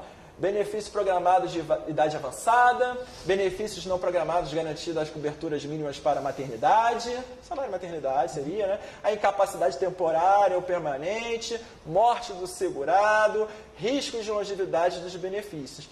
E tem uma previsão na PEC que vai possibilitar a gestão de entidades privadas dos benefícios por incapacidade. Tem essa previsão também na PEC, tá? Complicado, uma discussão bem forte, né? Estavam dizendo que iam deixar de fora a questão da capitalização, mas eu não sei até quando que vai ficar de fora, porque tudo no Brasil é incerto. A ideia deles é aprovar depois. Exatamente. Coloca no bojo da PEC, mas com autorização, isso foi até discutido semana passada, mas para que aprove depois. Qual é a diferença? Caixinha de surpresa. Qual é a diferença? Ah, eu me lembrei aqui, uma coisa que eu não falei da questão da pensão por morte, que ela poderá ser inferior ao salário mínimo. Ainda tem essa? Como se não bastasse a redução, ela pode ser inferior a um salário mínimo, né? Demais, então, né? não trago boas notícias, né? Queria, mas está complicado. Mas vamos prosseguindo, vamos seguindo. Galera, agora a parte bacana assim, da reforma da Previdência. Direito adquirido e regras de transição. Bom, qual é a regra atual hoje das aposentadorias dos benefícios programados? Aposentadoria por idade e aposentadoria por tempo de? Ou uma, não é isso? Ou outra, não é isso? Você tem a aposentadoria por idade, quais são os requisitos? A idade, 65 anos o homem, 60 anos a mulher e mais o quê? Só a idade? Não. Temos a carência, 180, vamos botar aqui de uma forma não muito técnica, 15 anos de tempo de contribuição, tá? Para ficar mais didático, mas tempo de contribuição e carência são coisas distintas. Eu só estou usando aqui para ficar mais didático para a gente. Vamos substituir aqui os 180 contribuições para 15 anos. A regra atual da nossa Previdência. Temos a opção também da aposentadoria por tempo de contribuição. Qual é a regra atual? 35 anos o homem de tempo de contribuição e 30 a mulher. Professor, mas também tem carência? Tem, 180 contribuições. Mas a pessoa que tem 30 anos de tempo de contribuição já não tem carência de 180 contribuições? Cuidado, nem sempre tem que verificar o que foi calculado como carência, na contagem de carência e o que foi calculado no tempo de contribuição. Muita gente faz confusão. Carência é uma coisa, tempo de contribuição totalmente diferente. Carência a gente conta como contribuição, tá bom? Um exemplo muito legal que eu uso direto em aula, que eu uso até do livro do Fábio Zambiti, estou mencionando o professor Fábio Zambiti aqui, fique claro, hein, professor? Ele menciona um exemplo prático, que é aquela pessoa que trabalhou no dia 31 de janeiro, trabalhou 28 dias de fevereiro e trabalhou um dia de março. Quanto tempo de contribuição essa pessoa tem? Olha que interessante, um dia de janeiro, 28 dias de fevereiro e um dia de março. Quanto tempo nós temos de tempo de contribuição? 30, beleza? Um mês. 30 dias tempo de contribuição. E carência nesse período de 30 dias? 3 contribuições. Ah, mas em janeiro ele só trabalhou um dia. É uma contribuição da competência de janeiro. Fevereiro ele trabalhou 28 dias. É uma competência. Março foi um dia. É uma competência também. São 3 contribuições para efeitos de carência. Viu como é que é diferente a contagem de carência e tempo de contribuição? Muita gente faz confusão disso, eu gosto de falar isso para matar logo de vez essa dúvida cruel que todo mundo tem de previdenciário para resolver. Mas essa aqui é a regra atual. Trabalhamos todos os dias. E a questão do fator, né, também, do fator previdenciário. Fator previdenciário, que na aposentadoria por idade é facultativo quando favorecer o segurado, e na aposentadoria por tempo de contribuição ele é obrigatório, sendo que tem a hipótese da fórmula 86 e 96, que aí sim você exclui o fator previdenciário quando você cumpre essa regra. A gente vai falar mais à frente aqui um pouquinho das regras de transição que aplicam essas modulações, essas regrinhas, tá? Eu vou fazer bem devagarzinho para ficar bem claro. Anderson, vamos junto, vamos lá, me acompanha, vamos lá, passo a passo. Direito adquirido. Legal, vamos lá. Professor, mas eu cumpri todos os requisitos desse sistema antigo. Preciso ficar preocupado? Bom, se você cumpriu todos os requisitos da aposentadoria, como está nos dias de hoje, você tem um direito adquirido, e esse direito adquirido te concede a possibilidade da aposentadoria, como os dias de hoje. Mesmo que você faça o requerimento posterior à reforma da Previdência. Se você cumpriu todos esses requisitos, é o melhor benefício, você já tinha direito, vai ser concedido nessa modalidade e na forma de cálculo também dessa modalidade, desse sistema novo. Ou seja, 80% das maiores contribuições, excluindo 20% das piores, desde julho de 94. Por que julho de 94? Plano real, perfeito, ótimo. Desde julho de 94, retira 20% das piores, faz essa média, né, a base de cálculo, direitinho, faz essa média. Dependendo da situação, você vai aplicar o fator ou não, fator previdenciário, e aí vai sair a sua renda mensal inicial, olha, a famosa renda RMI, a gente chama de RMI, na intimidade, né, dos íntimos. Mas assim, a gente utiliza essa forma de a regra atual para a aposentadoria. Com a reforma da Previdência, muita coisa vai ser alterada. Vamos lá, pontualmente. Vamos lá, Anderson. Vamos conversar sobre isso. Direito adquirido, ficou claro? Se você cumpriu todos os requisitos, não precisa ficar louco, desesperado. Ah, meu Deus! Até para você ver como é que vai acontecer depois com a reforma. Não é o desespero. O detalhe é saber se tem direito adquirido ou não. Para isso, a indicação de advogados previdenciaristas, né? Procurar um advogado, planejamento previdenciário, né? Normalmente, o Anderson também faz a mesma coisa. Uma entrevista de um escritório de advocacia para o planejamento previdenciário dura mais ou menos 1 hora, no mínimo. Porque você faz uma investigação da vida da pessoa. Né? Você tem que estar junto com o segurado, né? Conversando. Às vezes você está indo para um lado e vai para outro, para conceder um outro benefício. E ele não vai te falar. Você que tem que perguntar. É um inquérito policial, gente. Vamos brincar, um inquérito policial militar. Você né? trabalhou especial, você fez o quê? De quando a quando? Quando? Você trabalhou rural? Quando é que você veio para o Rio? Usou benefício previdenciário, auxílio doença, foi comum, foi acidentário? Tudo né? isso. Por aí vai, né? E aí você tem que pegar os exames, né? Eu costumo dizer que o advogado previdenciarista é como se fosse um médico, né? Ele pega os exames, o CNIS, os extratos, as informações, faz uma análise global e aí verifica a melhor hipótese do benefício. Bom, direito adquirido, proteção constitucional.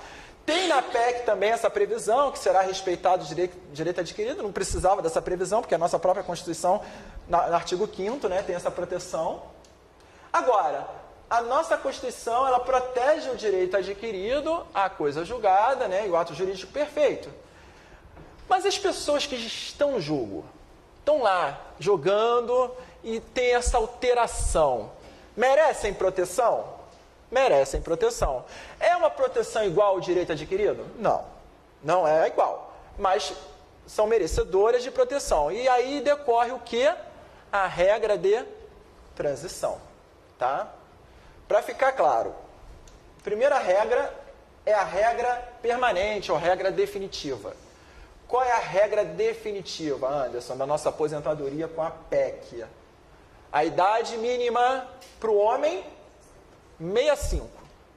Para a mulher, 62. Mas o que, gente? Tempo de contribuição, quanto? 20. Essa é a regra permanente.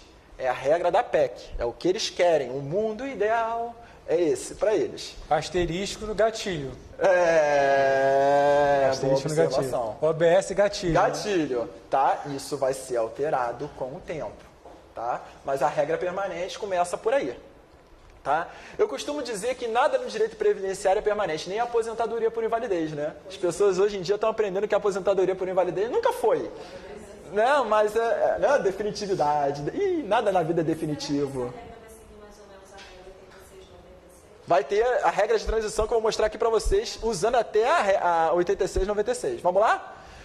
Vamos lá, passo a passo, vamos por parte, como dizia o Jack Stripador. Vamos pedacinho por pedacinho. Vamos lá, galera. Regrinha número 1. Mas antes de falar da regrinha número 1, vamos falar do cálculo, do benefício? Mudou o cálculo, a forma de calcular? Drasticamente, o cálculo do benefício mudou radicalmente. Como é que é feito o cálculo hoje, gente?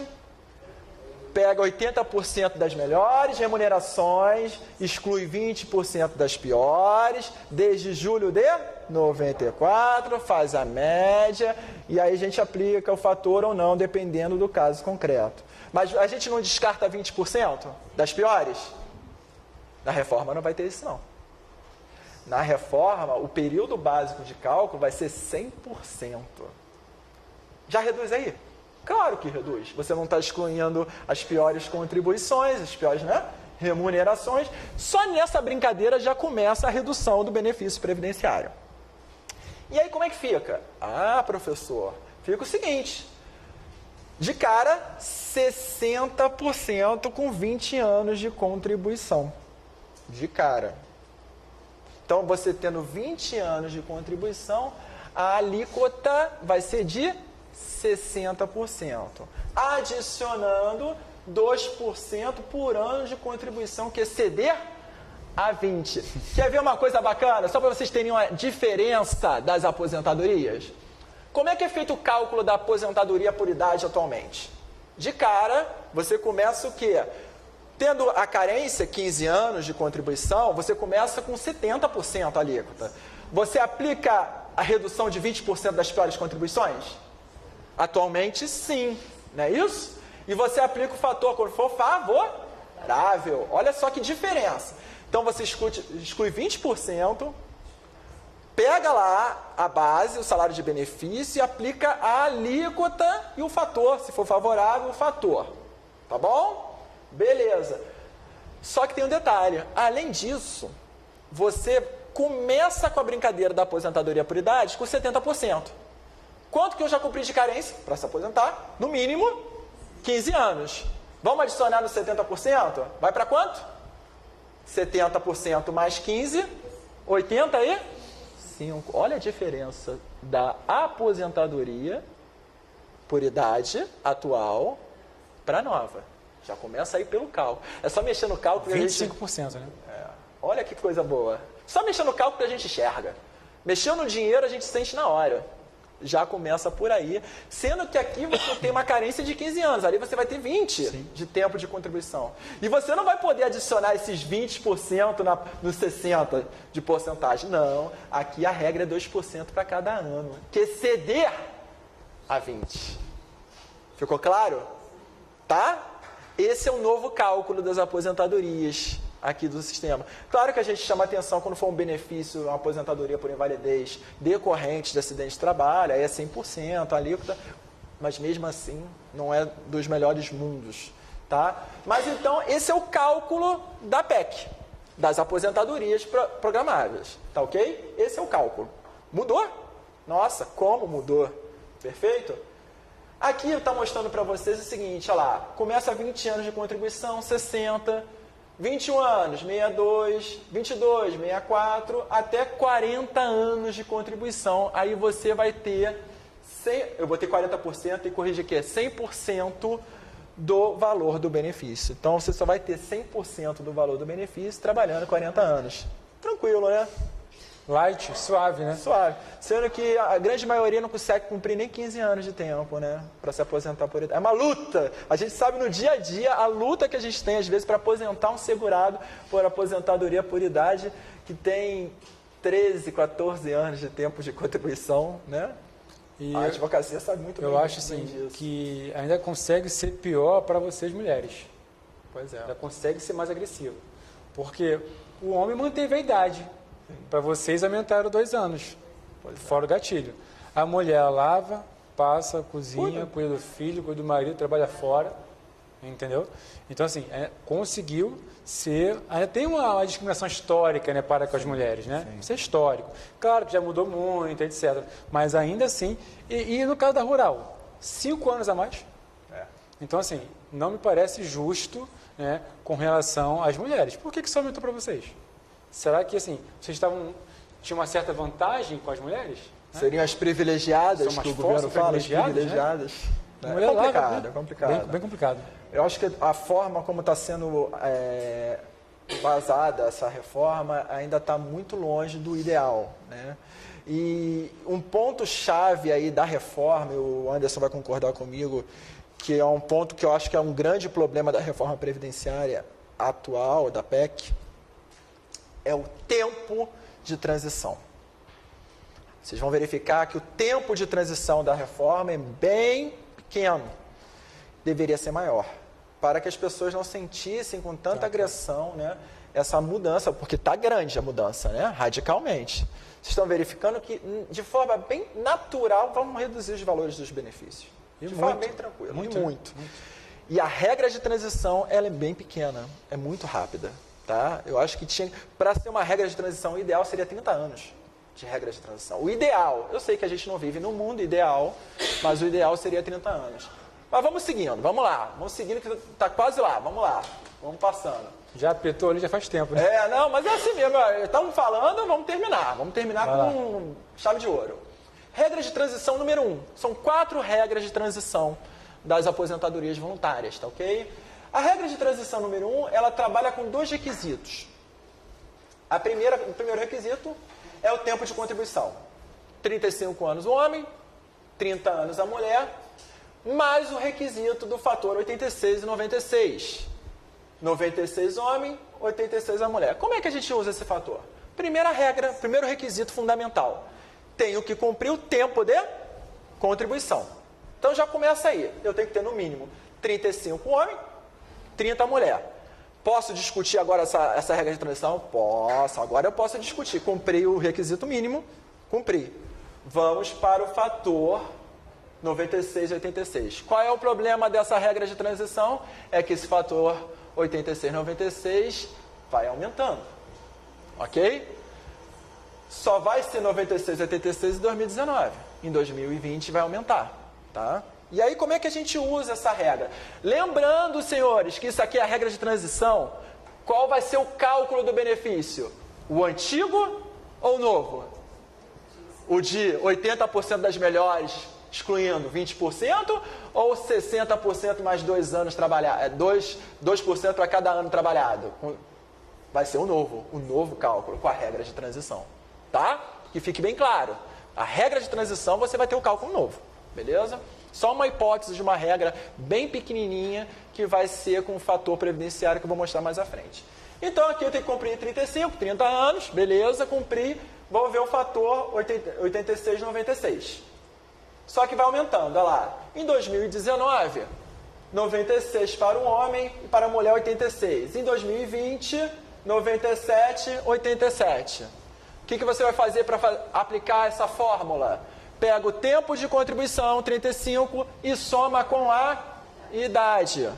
Quanto maior tempo de contribuição, menor a E quando é que congela essa tabela? Congela. Quando você cumprir o requisito do tempo de contribuição, você vai verificar, eu cumpri o requisito de tempo de contribuição em 2022. Para o homem, o fator é 99. Então, eu vou ter que somar o tempo de contribuição mais a idade. Se cumprir 99, eu entro na regra de transição e me aposento. E detalhe, atualmente é 90-100. Atualmente é 90-100. Olha para quanto é que vai o homem. 105. Tá? Essa é a regra de transição. É uma das regras de transição. Tá bom? Ou seja, 65 mais 40. Mas é 65 mais 40? Não, peraí. E a tabela do IBGE? E o gatilho? Vai o gatilho de novo. É só isso, pessoal. Tá bom? Ok? Ficou clara a primeira regra? Beleza? Vamos para a segunda? Vamos para a segunda. Segunda regra de transição. Tá tranquilo, né? Regra tranquila, fácil. Regra de transição número 2. Aqui nós temos o tempo de contribuição e a idade. Os requisitos para essa regra de transição é o tempo de contribuição e a idade. Só que não fica parado esse tempo de contribuição e a idade. Vai mudar o quê? A idade. Tá? Então você vai verificar quando você cumpriu o tempo de contribuição. 35 anos o homem, 30 anos a mulher, não é isso? Ah, eu cumpri 35 anos em 2021. Quanto de idade que eu vou ter que ter para cumprir essa regra? 2021, homem. 62 anos. Tá ok? Ela congela quando você cumprir o tempo de contribuição. Você verifica a tabela. Tá? É mais ou menos a ideia da tabela do 142 que a gente usa na Lei 8.213. É parecido, só para você, quem já trabalha com a tabela, já tem noção como funciona. Lembrando que para cada ano aumenta 6 meses, tá? Eu boto ali, por exemplo, 61,5, que é 61 anos e meio. Então, é 61 anos mais 6 meses. É sempre assim essa tabela até o finalzinho. Tranquilo, gente? Regra número 2. Tranquilo então, não tá, né? Mas é o que tem, né? É o que tem. É o que tem. Regra número 2. Vamos para a regra número 3. A regra número 3 é a regra do... Eu tô na boca, quase me aposentando, faltando 2 anos para me aposentar. Pouquíssimo. Sou pertinho, sabe? Tem muita gente que às vezes a gente está pegando assim, caraca, falta 2 anos para... Já peguei no escritório isso. É o caso, né? Então, você não vai ser tão penalizado assim, tá? No seu caso. O que acontece? Nessa regra número 3, o tempo de contribuição na data da promulgação da emenda. Então, você vai ter que verificar quanto você tem de tempo de contribuição. Lembra da emenda 20? Aposentadoria proporcional? É mais ou menos, não é igual. É mais ou menos a ideia. Você vai verificar o tempo de contribuição na promulgação da emenda. Foi promulgada? Quanto tempo de contribuição eu tenho? Aí você vai verificar 33 anos o homem, 28 anos a mulher. Esse aqui é o requisito, tá bom? Ou seja, é aquela pessoa que está na boca de se aposentar. E aí o que acontece nesse caso? O tempo de contribuição na data do requerimento tinha que ser 35 ou 30, não é isso? A regra definitiva, a aposentadoria era 35 anos o homem, 30 a mulher. Você vai verificar quanto faltava na promulgação para cumprir o tempo do sistema antigo, 35 e 30 anos da mulher, tá ok? E vai adicionar um pedágio. Lembra do pedágio, da proporcional? Aqui vai ser um pedágio de 50%. Professor, não entendi. Como é que funciona isso na prática? Beleza, vamos botar na prática para ficar mais detalhado. Mulher com 28 anos de contribuição em 2019. Foi promulgada lá a nossa emenda, a PEC 06. Show? Beleza. Mulher tem 28 anos. Quanto falta para ter 30, que é o sistema antigo? 2 anos, não é isso? Para ficar didático, tá, gente? Mais fácil. Você vai pegar os 2 anos e adicionar mais 50%. Ou seja, mais 1 ano.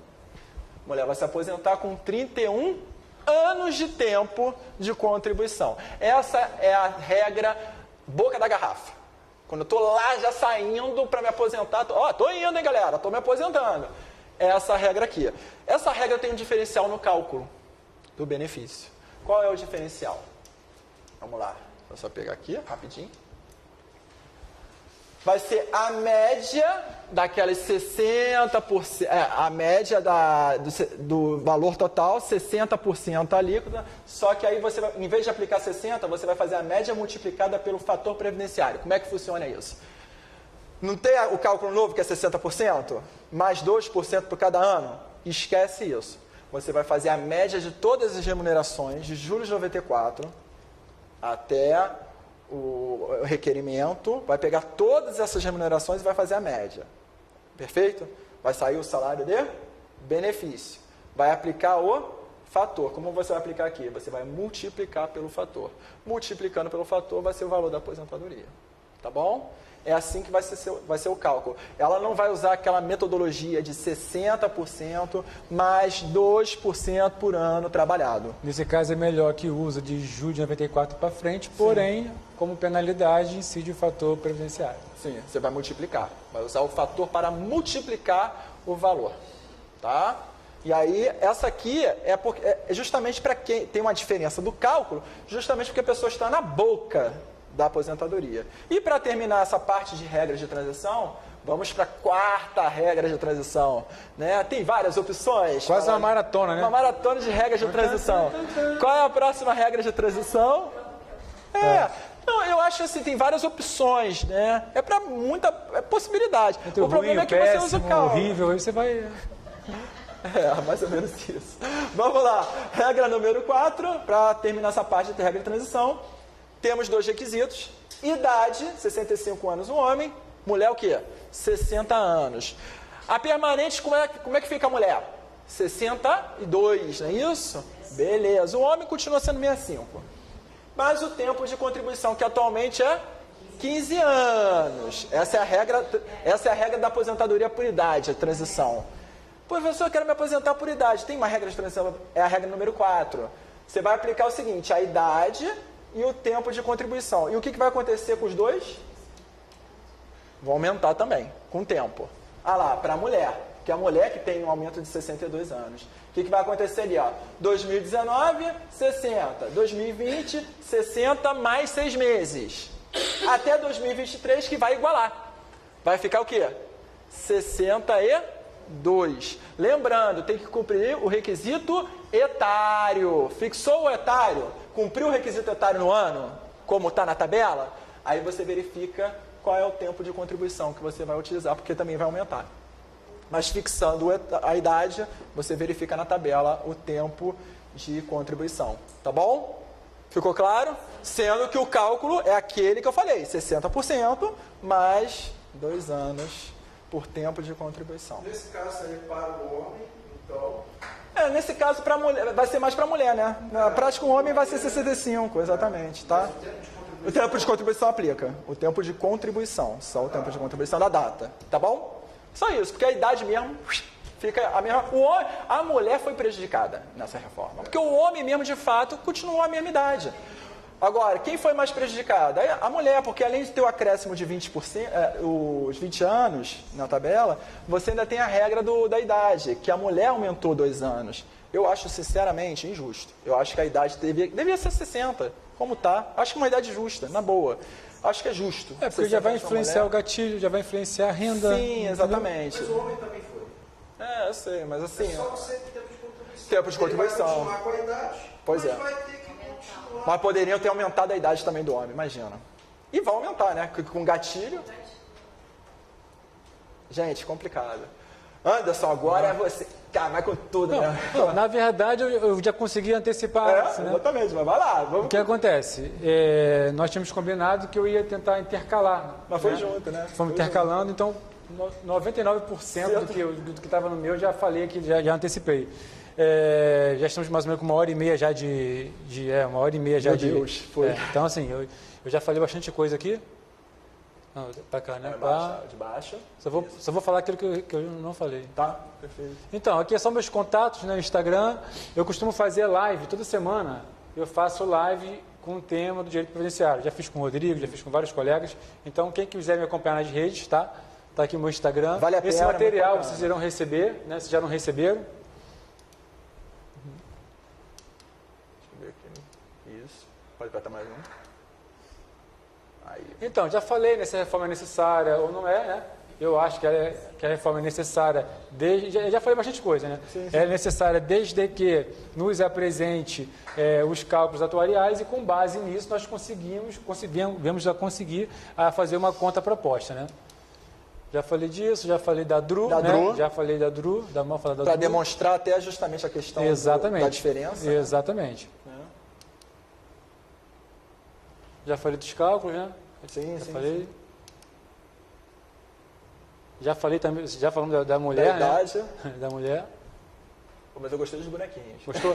Então, aqui só foi alguns exemplos que eu dei, né? Com relação à mulher, nós também já falamos, né? A desigualdade entre o homem e mulher, que ela é histórica, né? Sim. É histórica. Aqui eu dei alguns exemplos do voto, do divórcio, enfim, o trabalho da mulher, porque naquela época, né, assim, a mulher não podia trabalhar. Sim. Né? Hoje está bem diferente, mas não está tão diferente assim, entendeu? Vocês estão dominando o mundo. Pois é. A verdade e aqui o BPC, né, que também já falamos, que eu... Está aqui a tabelinha. Assim, eu particularmente não acho justo, né, não acho justo. O benefício ele já envolve a miserabilidade, o critério da miserabilidade, que começaria até então com 65. Ah, não, mas agora eu vou te dar uma vantagem, vai começar com 60. Mas com 60 você vai começar a receber a metade. R$400. Isso se o gatilho, se a reforma passar, passa o gatilho. Então quer dizer que essa idade também irá aumentar. Irá aumentar de 60 e automaticamente também irá aumentar 70. Então essa pessoa que iria receber o BPC com 70, ela irá receber com 71, 72 e por aí vai. Pois é. Eu, só para você chamar a atenção aí, eu trabalho muito com BPC, assim, o Anderson também trabalha. Eu acho Você assim... acabou, né? Acabou. Beleza, mas vamos fechar com chave de ouro com o BPC, que é um benefício que merece muito carinho, né? Gente, o BPC é o benefício mais importante, eu acho, da seguridade social em si, da dignidade da pessoa humana. O que acontece? 2 pontos importantes, Anderson. Quando a gente estava falando ali até da capitalização, o Brasil é um país de extrema desigualdade social. É muito gritante. A desigualdade social no Brasil é gritante, é forte demais. Salta aos olhos, só andar na rua, você enxerga com bastante tranquilidade isso. Tranquilidade, assim, entre termos, porque choca a desigualdade social no nosso país. E é um direito fundamental, um benefício fundamental do mínimo existencial. Isso é o basicão. É um direito fundamental básico. É o BPC, né? E o mínimo existencial, como até a decisão do Supremo, a gente estava conversando até isso ontem, né, Anderson, sobre isso. Ele muda com o tempo, né? O Supremo, quando julgou nos anos 90 sobre o BPC, sobre a renda per capita familiar, ele entendeu naquela época que era recente, a época do Plano Real, a economia estava começando a sair daqueles planos de inflação absurdos que aconteceram no nosso país, né? Plano Verão, Plano Bessa, todos esses planos aí, era tanto plano, mas o dinheiro que é bom, nada, né? E a gente tinha esse histórico. Veio o BPC em 93, o benefício de prestação continuada, com a ideia fantástica de proteção mínima existencial. E esse mínimo existencial, ele muda com o tempo e com o espaço. Ele sempre vai mudar. Agora, ele é o mínimo. Abaixo do mínimo, eu acho que já fica uma questão meio que forçação de barra. Tá? Por isso, até que na discussão da reforma previdenciária, eles começaram até a falar que não iam mexer com o rural, e não iam mexer com o BPC, porque são peças fundamentais. São peças fundamentais. Porque isso choca mais. Choca entendeu? mais. Isso choca mais. É um direito, eu defendo que é um direito fundamental. E o direito fundamental, como diz até o Robert Alex, ele fala que o direito fundamental está acima das regras legais. Está acima da separação dos poderes, porque ele está ligado diretamente à dignidade da pessoa humana. É natural do homem, do ser humano, aquele direito. Tirando aquilo ali, acabou, gente. Não tem mais conversa. Então, assim, o BPC é um benefício muito sensível para ser mexido nesse ponto de redução dos valores. Tá? Eu acho que tem que mexer em outras coisas que eles não mexem. Né? Vamos ser francos, nosso país tem muita coisa para ser mexida que não é mexida. Né? Mas o BPC não é o caso, tá bom? De qualquer forma, eu quero agradecer aqui o professor Anderson, que foi muito legal essa troca de ideia aqui, Anderson. Um bate-papo fluiu, né? Obrigado. Fluiu bem? Eu acho que a ideia nossa, assim, a ideia inicial era o Rodrigo preparar uma palestra e eu ia preparar outra palestra. Mas hoje decidimos, vamos fundir, vamos colocar uma dentro da outra. Trocar ideia. Então, por isso que eu estava me lembrando dos argumentos que eu ia usar e já fui, acabou que falamos tudo, né? Foi ótimo, foi ótimo. Obrigado pelo convite, prazer É todo mundo. isso, foi um prazer enorme. Gente, eu acho que ficou transparente para vocês, assim, bem claro as regras de transição, porque muita gente não sabia como são as regras de transição, né? E para trabalhar com seus clientes. E eu quero convidar todos, junto com o Anderson aqui, a nosso congresso, dia 19 e 20 de setembro. Vai ser formidável esse congresso. Pelo menos a gente está tratando com o máximo de carinho possível, né? O Congresso de Direito do Trabalho e Direito Previdenciário aqui no Rio de Janeiro. Já estamos até pensando no próximo congresso, né? Já estamos organizando isso. E, de qualquer forma, temos umas surpresinhas aí com vocês, os participantes, tanto do online quanto do presencial, tá ok? Vamos fazer aqui uma surpresa bacana, vamos lá. Do online, vamos pro online. Isso aqui, o senhor escolheu 2 números. Dois e números? O professor Anderson vai ficar com o nome correspondente. Então ele escolhe o número e eu falo. O nome, né? Isso aqui é do online? Do online. Vamos lá. Esse aqui escolhe 2 números. Vai ter presencial também, tá? Calma aí. Alto lá. Fala Vamos aquele lá. que eu te falei, aquele que eu te falei. Não Tá esquece beleza. nada. Idade de Cristo. Sempre eu gosto desse número. Idade de Cristo. Número 33. Eliana Bastos. Eliana Bastos. Eliana pode Bastos. marcar. Eliana, então você já foi sorteada aqui. Então ela ganhou workshop. Workshop. Tá. Show de bola. Tá? Então, ó, já tá garantido aqui o workshop. Número 33. Fala um número aí de... Não, mas eu posso falar. Pode falar, pode falar. Não, mas aí... Ah, Não, tô mas com a não tá lista. olhando a lista. Não, vamos lá. Então vamos... Pergunta pra alguém aqui, fala aí o número aí. Um número. Fala você. Fala aí. 47? Vamos ver se- 47. Não tem o 47, eu vou pro mais próximo, tá bom? 42. 42. Hugo Mariano. Tá, então é o Hugo Mariano Ribeiro da Silva. Esse também, esse vai ser a Advocacia Previdenciária Avançada, não é isso? Se deu Tá. bem. Todo mundo do online ganha... Todo mundo, não, tanto online quanto presencial pro congresso ganha 30%. 30% de desconto. Beleza. Mas tem uma surpresinha aqui, né? Agora vamos ao presencial. Presencial. Agora o pessoal que compareceu à nossa palestra. Então, Vai lá, Wilson. Cadeira premiada. cadeira premiada. Embaixo da cadeira de Embaixo da vocês cadeira tem uma surpresinha. tem uma surpresa. É? Ih, vamos ver, vamos Tem uma ver. cadeira premiada. Olha lá. Opa! Achou. Aê. Tem mais! Ó, Tem que mais, beleza. tem mais. Ué, vou dar uma dica. Aproveita as que estão vazias. É. Corre atrás. Corre atrás. Tem a cadeira tem. premiada.